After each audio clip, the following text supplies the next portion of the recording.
ನಮಸ್ತೆ ವೀಕ್ಷಕರೇ, ನಾನು ನಿಮ್ಮ ಅಜಯ್ ಕುಮಾರ್. ಭೀಷ್ಮ ನ್ಯೂಸ್ ಕನ್ನಡ ಚಾನೆಲ್ಗೆ ಸ್ವಾಗತ.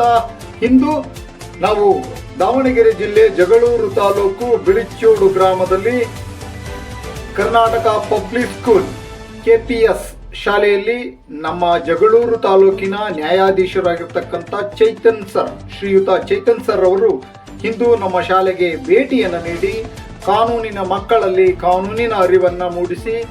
ಮಕ್ಕಳು ಸಣ್ಣ ವಯಸ್ಸಿನಲ್ಲಿ ಚಿಕ್ಕ ಮಕ್ಕಳು 18 ವರ್ಷದ ಒಳಗಿರ್ತಕ್ಕಂಥ ಮಕ್ಕಳು ವೆಹಿಕಲ್ಗಳನ್ನು ಹೊಡಿಬೇಡಿ, ಡ್ರಿಂಕ್ ಆ್ಯಂಡ್ ಡ್ರೈವಿಂಗ್ ಮಾಡಬೇಡಿ, ಹೆಲ್ಮೆಟ್ ಇಲ್ಲದೆ ಪ್ರಯಾಣವನ್ನು ಮಾಡಬೇಡಿ, ನಿಮ್ಮ ಸುರಕ್ಷತೆಯನ್ನು ನೀವು ಕಾಪಾಡಿಕೊಳ್ಳಿ, ನಿಮ್ಮ ಜೀವವನ್ನು ನೀವು ರಕ್ಷಿಸಿಕೊಳ್ಳಿ ಅನ್ನೋದನ್ನು ಕಾನೂನಿನ ಅರಿವನ್ನು ಮೂಡಿಸಿ ಮಕ್ಕಳಿಗೆ ಒಂದು ಕಾನೂನಿನ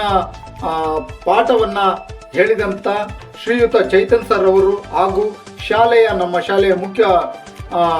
ಶಿಕ್ಷಕರು ಹಾಗೂ ಪ್ರಾಂಶುಪಾಲರಾಗಿರ್ತಕ್ಕಂಥ ಪ್ರಕಾಶ್ ಸರ್ ಅವರು ಹಾಗೂ ಅನೇಕ ವಕೀಲ ವೃಂದದವರು, ನ್ಯಾಯವಾದಿಗಳು ಹಾಗೂ ಶಾಲೆಯ ಎಲ್ಲ ಶಿಕ್ಷಕ ವೃಂದದವರು ಹಾಗೂ ನಮ್ಮ ಎಲ್ಲ STMC ಸದಸ್ಯರುಗಳು ಇದ್ದು ಈ ಒಂದು ಕಾರ್ಯಕ್ರಮವನ್ನು ಯಶಸ್ವಿಗೊಳಿಸಿದ್ದಾರೆ. ಇಲ್ಲಿ ಮಕ್ಕಳಿಗೆ ಒಂದು ಕಾನೂನಿನ ಅರಿವನ್ನು ಮೂಡಿಸುವಂಥ ಕೆಲಸವನ್ನು ಮಾಡುತ್ತಾ, ಹಾಗೆ ಊರಿನಲ್ಲಿ ಗ್ರಾಮದಲ್ಲಿ ಮಕ್ಕಳ ಒಂದು ಜಾಥವನ್ನು ನಡೆಸಿ ನ್ಯಾಯಾಧೀಶರ ಮುಂದಾಳತ್ವದಲ್ಲಿ ನ್ಯಾಯಾಧೀಶರೇ ಆ ಒಂದು ಜಾಥಾದಲ್ಲಿ ಪಾಲ್ಗೊಂಡು ಈ ಒಂದು ಕಾರ್ಯಕ್ರಮವನ್ನು ಯಶಸ್ವಿಗೊಳಿಸಿದ್ದಾರೆ.